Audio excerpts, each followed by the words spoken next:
don't get notifications in here, so it's just based on whoever. Sometimes folks just come in early.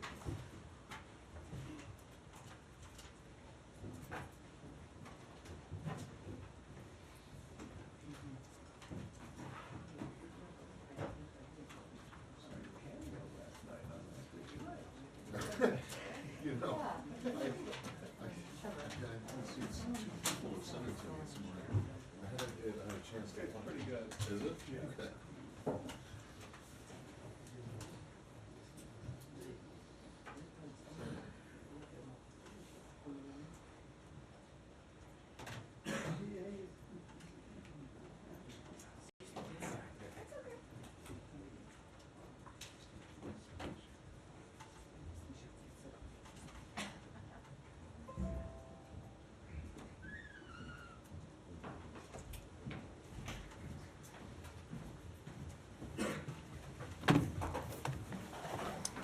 Good afternoon. Monday. Let's start with some opening comments. We remain extremely concerned about the humanitarian situation in Gaza. As last week's incident in northern Gaza made painfully clear, people are desperate for food, for water, for medicine. Parents are facing impossible choices about how to feed their children. Many don't know where the next meal will come from or if it will come at all. The situation is simply intolerable. And that's why the United States is focused on increasing and sustaining aid in Gaza through as many channels as possible. Over the weekend, the Department of Defense and the Jordanian Royal Air Force worked together to airdrop 38,000 ready-to-eat meals into Gaza. Operating out of Jordan, this operation saw a United States contribution of 66 bundles of aid packed across 3 C-130 aircraft delivered to those in dire need. This airdrop was the first in a series the Department of Defense will be conducting, but I want to be clear about one thing. These airdrops are intended to supplement, not replace, aid through other mechanisms. We are also actively pursuing options to establish a maritime assistance corridor. We are in discussion with a number of partners about this initiative, and while it is still in the development phase, we are optimistic about its potential to supplement our air and land efforts. We continue to work to increase the amount of aid flowing through existing border crossings at Rafah and Kerem Shalom, and to press the government of Israel to open additional crossings and routes into Gaza. Even as we explore other means of delivery, it is critical that we maximize the aid flowing into Gaza over land. When it comes to distribution inside Gaza, over the past week, the ability of the UN and other humanitarian implementers to distribute assistance within Central and South Gaza has improved. While over 100 trucks a day of humanitarian assistance are now being distributed to those in need, this level is still significantly below the levels needed to meet minimum requirements to avert famine. In northern Gaza, we remain concerned at the increasing severity of the humanitarian situation. While private sector convoys have attempted to deliver assistance, and some have been successful, these efforts are not and cannot be a replacement for large-scale assistance to the north distributed by the UN. We will continue to press the government of Israel to facilitate increased deliveries to the north. Our goal is clear: to establish a comprehensive aid strategy that includes air, land, and sea routes to maximize the flow of humanitarian aid into Gaza and ensure that aid is distributed to everyone in Gaza who needs it. Finally, we continue to push for a temporary ceasefire through a hostage agreement that would allow a massive surge of aid into Gaza and ease the distribution problems that are currently hindering humanitarian efforts. A deal is on the table, a deal that would bring the hostages home and that would alleviate the terrible suffering of the Palestinian people. Hamas should accept it immediately. With that, Matt. Thanks, Matt. But before getting back to the aid, before getting into the aid, I just want to ask you what you know about this U.S. Embassy employee who was found dead in Jerusalem. I can confirm the death of a direct hire employee of the U.S. Embassy in Jerusalem. There's not much more I can say at this point due to privacy considerations. As you know, there are steps we need to undertake, including next of kin notification whenever such a terrible tragedy occurs. But it's an incident that is under investigation, and I do just want to be clear, that's a step that always happens when someone dies, and there are no indications of foul play. Okay, but when you say a direct hire What does that mean? Uh, An American citizen? American citizen. And I can't say much more. I'm sure when we finish next of kin notifications, I'll be able to say more, but that's not where we are today. Okay, well, do you know what this person did? Again, due to the privacy and respect for the family, it's not something I can say today. Be happy to get into it once we've completed that process. All right, and then back to unless someone else wants to go on that, just back on the aid situation. So, you know that Benny Gantz is in town and meeting with the Vice President and people at the White House today and with Secretary Blinken tomorrow. How focused are these discussions going to be on the aid situation, which you just said was intolerable? So it will be at the top of the agenda. I won't speak in detail as to what the Vice President, the National Security Advisor, will discuss with the minister. I'm sure that they will provide readouts and speak to those meetings at some point. But I can tell you it is at the top of the agenda. It will be at the top of the agenda when Secretary Blinken meets with Minister Gantz tomorrow. It's something that the Secretary raised in a phone call with Ron Dermer, the Israeli Minister for Strategic Affairs, earlier today, to press that more must be done to get aid into Gaza, to ensure that the delivery of aid is sustained into Gaza, and to ensure that once aid gets into Gaza, it can be distributed to those who need it. Okay, and based on the conversation the Secretary had with former Ambassador Dermer this morning, do you have any indication that the Israelis are willing to allow more aid in, especially since you've been pushing for several weeks now on opening Erez crossing in the north into Gaza, and that has not yet happened? So I will let the Israeli government speak for themselves about decisions that they take, but we will continue to press them to allow more aid in through Rafah, through Kerem Shalom, and to open additional crossings to the north. As we've spoken about before, it's extremely difficult to get aid from southern Gaza and central Gaza into the north right now. We all saw the horrific video last week of commercial deliveries in the north to people who are incredibly desperate for food, and the way they, when they see any hope of a chance of getting food, the way they rush to get it, it's a clear sign that more needs to be done, and so that's what we're pressing the government of Israel to do. But do you have any indication that they get it and that they're accepting your?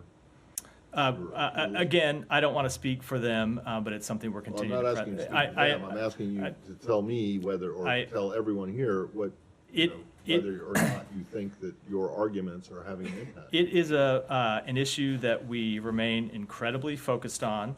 The government of Israel tells us, as they say publicly, that they want to ensure that aid gets to those who need it. But ultimately, as you've heard us say, when it comes to other matters, it's the results that matter, not the intent. And right now, not enough aid is getting in, and not enough aid is getting distributed, and that needs to change. Thanks. Mary. Hi, Matt. I just want to go back a little bit to the airdrops because they have raised a lot of questions and some criticism as well. A lot of people made the point that why does Washington need to resort to a practice that it would use in battlefields or areas that are controlled by hostile forces, given that, this area is controlled by Israel? Why is the United States forced to use this practice to get aid into an area that its closest ally controlled? So a few things. Number one, we are using airdrops because not enough aid is getting in right now. That's the fundamental reason, and we want to do everything we can to get aid in through any mechanism possible. Number two, even as we airdrop food and assistance into Gaza, as I said in my opening comments, we are continuing to push for the expansion of alternative mechanisms. But then the third thing I would say is I've seen people expressing their opposition to these airdrops, and it's something I frankly don't understand. If you want to say that airdrops are not enough, fine. We would agree with that proposition. As I said, we want to see aid come in through a maritime delivery route, and we're exploring one. We want to see aid come in through the crossings that are already open but need to be increased. And we want to see aid come in through additional crossings that are open. But it's a good thing, not a bad thing, to see thousands of meals distributed by air. And so we will continue to deliver aid through that mechanism, but it is very much not a replacement for every other mechanism to get aid into Gaza. I mean, I think a lot of people were pointing out to the fact that it's a very expensive workaround. So I want to repeat a question that me and my colleagues have repeatedly asked you here over the last 4 months. The United States does have a very important and big leverage over Israel, like it does over other countries, and that is the military aid. And you have repeatedly said that Washington has so far did not feel the need to, or does not think it's the best option to use that leverage. So after the events of last week, and as the situation on the ground gets even more dire, and there seems to be an obvious inability on the part of U.S. government to influence Israel in a meaningful way on this particular issue, is the United States reconsidering its decision to not use military aid as leverage over Israel? So again, we continue to support Israel's campaign to ensure that the attacks of October 7th can not be repeated. We have provided military assistance to Israel because it is consistent with that goal.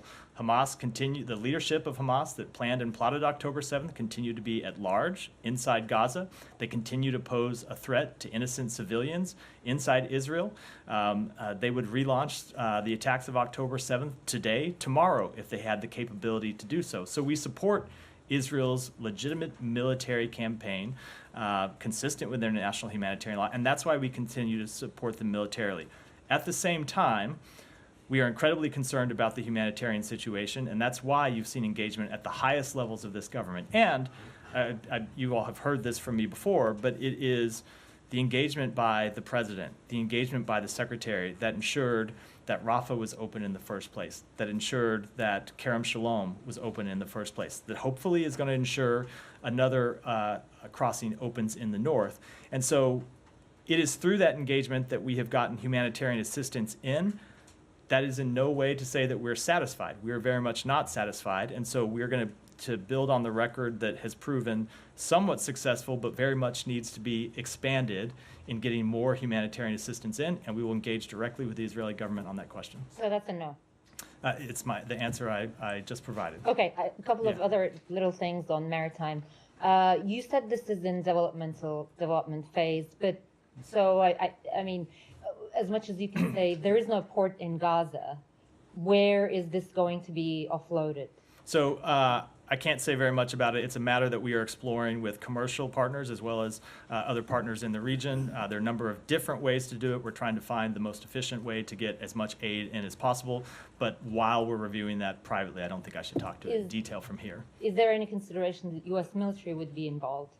We have, as you've heard the president make clear, he is not sending U.S. military to Gaza. Could I just basically follow up on Humaira's question, maybe we ask it a slightly different way. Israel, of course, is a friendly country to the United States, has a very good relationship, but they're actually warning of famine perhaps coming soon in Gaza. I mean, do you believe that Israel could do more to actually avert this? We do think there is more that they could do. There's more that they could do practically. There are decisions that they could make that would have an impact. Opening and increased crossing would be one.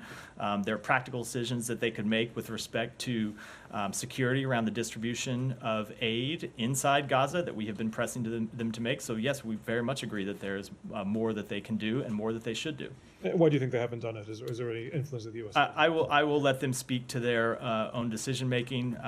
The point that we make to them is that the situation as it stands now is unacceptable, and everyone involved needs to do more. And just one more on that. The situation in northern Gaza in particular, there's been a security deterioration. I mean, do you think that everything has been done that could be possible to actually improve the security there? Or do you think there are things the Israelis could do to improve the stability there? I do think there's more. I think one of the most important things that they could do to improve the security situation in northern Gaza would be to open a crossing to allow humanitarian aid to get in. Israel faces there are a number of security issues right now with respect to northern Gaza. One is that there are Hamas fighters that continue to operate there and continue to pop up from time to time and try to re-engage with IDF forces. But there is also a security situation with respect to the number of people who are there who are desperate for aid. And that's the security situation that you saw play out last week when you see hundreds, if not thousands, of people running to trucks just because they're desperate for food for their families. So we think getting more aid in would both alleviate the underlying humanitarian situation, but would alleviate the desperation. And that if people knew, it gets to this point, I mean, the reason we are trying to get aid in through as many channels as possible is it is our assessment that if people know that this truck they see today is not the last truck that's going to be in their neighborhood delivering food in the next week or month, they're less likely to rush out there and put themselves in danger, put their neighbors in danger, and create a chaotic situation. So we just need to get more aid in so people have confidence that there will be a next meal for themselves, for their family members, and that's what we're trying to do. Jen, go ahead. No, go ahead. It was just to follow up on the security point. I mean, how much of a factor is the bombing of police forces that were securing these convoys by the Israelis in what has happened since? Because we know what a problem that has caused. These police, as far as I understand it, are sometimes unarmed. They contain remnants that are still held to Fatah, not all Hamas, and they have been hit. And that seems to have been a huge factor in them no longer being willing to secure the convoys, which has led to this complete drying up of aid, particularly being able to get to the north, and therefore part of the problem that with the terrible event we saw on Thursday. So how much of a factor was Israel doing that in what's now happened? It is a significant factor, and the point that we have made to the government of Israel is what's important is that aid be distributed from the warehouses at Rafah, the warehouses at Kerem Shalom, or just inside the Gaza border, out to neighborhoods so people can get it. There are a number of ways in which that could occur. Police escorts could be one. As I mentioned a moment ago, there are increased deliveries that have been going on in the last week in which the UN has been able to find security that is not provided by on-duty police. There may be other alternative mechanisms as well. Ultimately, that's a question for the government of Israel and the United Nations to determine. But what we have made clear is what's not an acceptable alternative is for people to starve. And so whatever the security situation is that needs to be established to ensure that those trucks can delivered needs to be done. And Israel we will be happy to work with Israel and with the United Nations to find the best alternative to ensure that those trucks can safely deliver their food, their water, their medicine. But an unacceptable answer is leaving those trucks just sitting in warehouses and not getting the aid distributed to the people who desperately need it. But doesn't it goes to the fundamental issue, though, that there is no security in Gaza. So this is not a day after problem, some sort of hypothetical in the future. It's happening now, and it's happening now because there is no plan. I would not disagree with the assessment that it is not a day after issue. It is an issue now, and it's one that the government of Israel needs to work with the United Nations to determine an answer to now, because there is a very urgent need on the ground.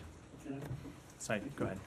Yeah. Sorry, I was supposed to come to you, but Thank you, Matt. A couple of things in your response to Amira and to Sean on what happened last Thursday. You're saying that we've seen what desperate people needing food and so on. Are you saying that the tragedy was the result of the stampede of people? There's an investigation ongoing by the government of Israel. I know they've released a preliminary assessment, but there's a further investigation going on. But clearly, the reason all those people were out there in the first place at 4:30 in the morning, I think it's easy to lose sight of that. This is not in the middle of the day. It's 4:30 in the morning. Right. And the reason that many people were out there was because they're so desperate for food and assistance. When aid trucks roll in, especially in the middle of the night, you shouldn't have to see people swarming them for aid. They should have confidence that aid will be distributed, but they don't right now, and for good reason, because aid hasn't been getting there and they're desperate to feed their families. Okay, but you don't doubt that the Israeli military fired on those people? That there were gunshots? they have offered a public assessment of what's happened, and they said that they did fire in one context. We do not have any independent confirmation of how the actual events rolled out. I know that there are differing assessments and conflicting evidence about what happened, which is why we're going to wait the outcome of the investigation. Yeah, but I mean, as wonderful as it is to send in aid by airplanes, I mean, 38,000 meals, that's like 0.0717 to each one person. I mean, that's a very small amount. The best way, obviously, is via ground. And the U.S. can't send in trucks. I don't think that the Israelis would shoot or would fire on, American-controlled trailer trucks and so on. So I think you number one are missing everything I just said, both in my opening comments please don't interrupt, because I didn't interrupt you, about the fact that these airdrops are intended to supplement, not replace. And while they are insufficient by themselves, they are still important and will provide meals to people who otherwise did not have them. So we do feel they meet a critical need, and we will continue them. But that does not change the fundamental underlying issue, which is we do need to get more aid in through land delivery and potentially through sea delivery, and that's what we're trying to accomplish. Yeah. First of all, I'm not dismissing the value of that. In fact, I asked that question last week if the U.S. would do something like this. Nor was I interrupting you. I'm just saying I realize that it's it's an effort, but it's a very small effort. There are other ways, and even by sea. I mean, I understand the U.S. military has these wonderful causeways; they can roll things in. You don't have to have a harbor and so on.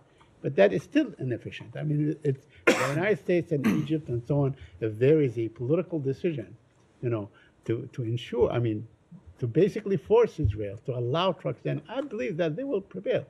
You don't think that the U.S. can prevail if it pressures Israel to allow these trucks in? We are making clear that more trucks need to come in from the senior-most levels of this government. Okay, a couple more questions. Of course, I think it was raised that there's something like 15 children that have already died of starvation in Gaza, and there seems to be maybe hundreds more in the coming days and so on. So the situation is very, very desperate. Let me ask you about UNRWA. Have you arrived at a decision on continuing aid or resuming aid to UNRWA? We have made clear that we are going to make that determination at the conclusion of the 2 investigations the UN is conducting with respect to UNRWA. Neither of those investigations has concluded at this point. Do you have any calendar or timetable on this camp? Because the people in UNRWA are saying that the situation is so it's a question you should direct to the UN about how long those 2 investigations will take. But you are not demanding that the UN, sort of speed up the process? I think it's in the UN's interest that the investigations be completed as soon as possible. I'm sure that they're well aware of that. And finally, I have one question. Can you share with us any update on the talks? On the hostage talks? Right. No, I'm not going to read those out in detail, other than to say, as I said in my opening comments, that there is a deal on the table, and that deal would get hostages out. It would deliver a temporary ceasefire of 6 weeks, and it would allow more aid to come in, so we hope Hamas will accept the deal. Jen. On the hostage talks, Matt, what do you make of the fact that Israel did not send a delegation to Cairo for these continued working level talks? I will let Israel speak for itself. We are engaged in the ongoing talks and want them to conclude Are you successfully. concerned that this indicates that they would not, accept any Hamas counter proposals? Israel has made clear that they want a deal to secure the release of hostages. They have been engaged to try to secure a deal to release hostages and achieve a temporary ceasefire, and we'll continue to engage with them in that And you regard. spoke of the Israeli investigation into what happened last Thursday. Would the U.S. support an independent investigation? So I've heard those calls for an independent investigation. I have as yet have not seen who people have in mind or what body they have in mind to conduct such an independent investigation. I did note that the UN says that it is sending UN staff into hospitals to look at the nature of the wounds to see if it was a small number of people who were killed by gunshot or whether it was a larger number, or whether the deaths came as a result of being run over by trucks or crushed in the horrific events that occurred. So it does appear the UN is conducting at least its own kind of assessment of what happened, and we support them doing that. And then Oh, sorry. on the Gantz visit, there's been a lot of political furor in Israel from Netanyahu and members of his coalition.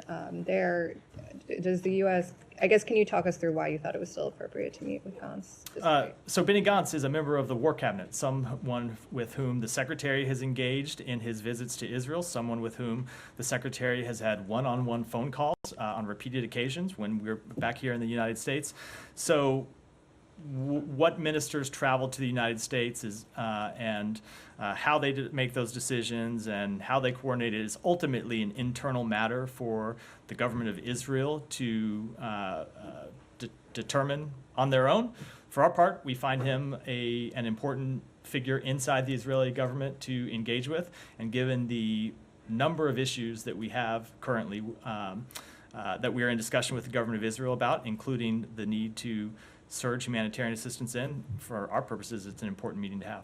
I have a couple on Haiti. Let's go ahead. We'll go ahead and go to Haiti, and I'll come back. Oh, go ahead. Yeah. I don't want to step on anybody, but I did just Go ahead. directly follow on Jenny's question. I mean, does the fact that senior U.S. officials, including the Secretary, Vice President, National Security Advisor, the fact that they're taking these meetings with Benny Gantz signal that they see in him more of a willing diplomatic partner than Prime Minister Netanyahu? I would not make that assessment. We're meeting with Benny Gantz because he's one of 3 members of the War Cabinet, one of 5 if you count the 2 advisory members, but one of 3 members of the War Cabinet who has a critical vote and a critical stake in how this war is conducted. He has a critical voice in the delivery of humanitarian assistance. He's an important figure in the sitting government of Israel, and so that's why we engage with him. I mean, he's also a political rival of the sitting Prime Minister, and Prime Minister Netanyahu made clear that he disapproves of these meetings going forward. So in taking these meetings, did the U.S. consider that they might fuel political instability within the existing Israeli government? That is the various political intrigue inside Israel is ultimately a matter for the government of Israel and the political class in Israel that we take no position on. Secretary's met with Benny Gantz a number of times, met with him in the presence of the Prime Minister. He's met with him separately, just as he's met with members of the opposition and other members of the government, and we'll continue to do that because we think it's important to do so and advances the interests of the United States. 2 quick follows on the region. Yeah. One is, what can you say about Israel's willingness to make good on the requirements set forth in the National Security Memorandum set forth last month about providing written confirmation that they'll, use American military aid in accordance with humanitarian law? Absent, having already supplied that response, have they indicated that they will be able to meet that deadline and provide you a written? So it's a matter we are in conversation with the government of Israel about, as we are in conversation with other countries that receive security assistance from the United States. I don't want to get into those underlying discussions, but there is a deadline that the executive order sets out. I think it's 45 days from early February when it was established, and we will engage with every country that we provide military assistance to about the requirements set out in the executive order and how they can fulfill them. Is Israel on track to meet that deadline? Again, the deadline is clearly imposed. I don't want to speak to it before we get there. It's a matter right now we're in discussion with Israel. And I should note, I know all the questions always come with respect to Israel, but this is a matter that's not unique to Israel. It applies to every country that receives security assistance from the U.S. Last quick one Yeah. on Rafah. Has the U.S. been advised as to whether there's a likely or an imminent ground operation likely to be launched into Rafah? No, we have not, and we have still not been briefed on any plan, either for a military operation or a humanitarian assistance plan that we have said is critical before a military operation takes place. And you would still expect that to happen before anything happens on the ground? It is what we have said is critical. Go ahead. The situation on the ground in Haiti Yeah. has deteriorated even further. What's the U.S. assessment of where things go from here? Our understanding is the Prime Minister is not in the country. Is the U.S. trying to facilitate his return there? And then are there any plans to evacuate the embassy at this point? So first of all, we are closely monitoring the situation and condemn efforts by gangs to further destabilize and take control of Haiti. It's our understanding that the Prime Minister is returning to the country. We think it's important that he do so and that he be allowed to do so. Many of those responsible for the uptick in violence have been designated by the United States under the Global Magnitsky Act and illicit drug sanctions programs, and by other members of the international community under their authorities. And I think the actions you've seen these gang members take over the last few days shows exactly why they have been so designated. And it also underscores the urgency of finalizing the multinational security support mission to assist the Haiti National Police in dealing with the dire security situation on the ground. With respect to the embassy remains open. We announced yesterday that the embassy has moved to limited operations with no public services available the first 3 days of this week due to the ongoing violence in Port-au-Prince. Can I just follow up Yeah, Janny, I swear I'll come to you, but we'll Just- do this first, and then so just the tense, the Prime Minister is returning to the country, like is he in the process of it? I will let the Haitian government speak. Does the to US have any role in? that. Again, I'll let the Haitian government speak to the Prime Minister's travel. Go ahead, Janny. Thank you, Matt. The two questions on Russia and North Korea. The Russian President Putin warned that if the Western countries sent troops to Ukraine, nuclear war would break out. How do you think about Russia's nuclear threat? So first of all, that rhetoric, as we've seen before, is irresponsible and inappropriate for a nuclear power, and is inconsistent with the way that any nuclear power should talk about the use of such weapons in public. But we have seen no reason to change our nuclear posture. And I would just note, as I always note, as the president has made clear, we are not sending boots on the ground to Ukraine. Secondly, on North Korea, there are signs that North Korea will soon launch another reconnaissance satellite. Do you think Russia is providing satellite technology to North Korea as part of its weapons support? I just don't want to comment on that in detail. Alex, go ahead. Yeah. Russia rhetoric. Russia ramped up its rhetoric against Moldova, saying that West is trying to take over the leadership of Moldova. Do you have any response to Lavrov? That's obviously not true. He also accused Armenia of going towards the West, and then he promised that they will respond to Armenia. Any reaction? So I'm not going to respond.